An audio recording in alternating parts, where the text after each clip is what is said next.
With the costs up, the RBA governor indicating that more people have to live in the accommodation we have, given the supply constraints. How do you think that advice will be received?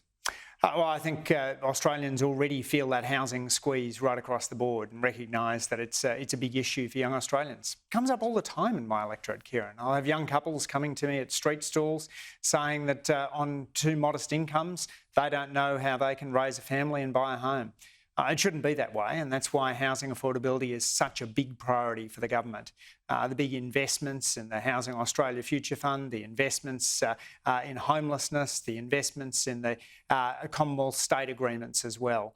We need to do more. That's the key, isn't it, the states? Because you've got to get those planning ministers at the state level to put the heat on councils to get approvals up, surely. We've definitely got to unlock more supply, and we're doing that through direct budget investments and also through engagements with state and local governments. Things like ensuring better long-term leasing arrangements. That's important as well, making sure that people are able to have stable tenancy arrangements. It's a major issue that I know I and my colleagues are seeing reflected back to us across the board. And it arises from 9 years of coalition inaction in which there was no real focus on dealing with Australia's housing affordability problems. The Governor said wage rises, as they are and forecast, are not problematic if we have productivity growth. How does the government intend to drive that productivity growth? Because if you get wages increasing, but without that improvement in productivity, that is inflationary.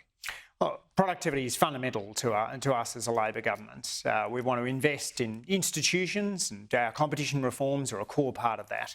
We want to invest in individuals, and the free TAFE places and university places are part of that.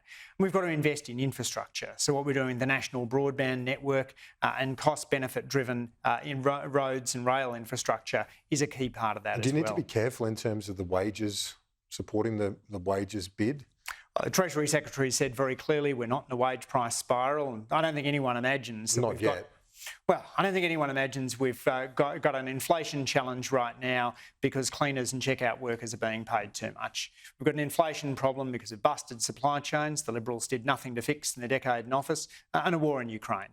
The government's working hard on the supply side, the Reserve Bank on the demand side, and together economists believe that inflation will be back in the target band within a couple of years. Andrew Leigh, appreciate it. Thanks, Kieran. I'll talk to you soon.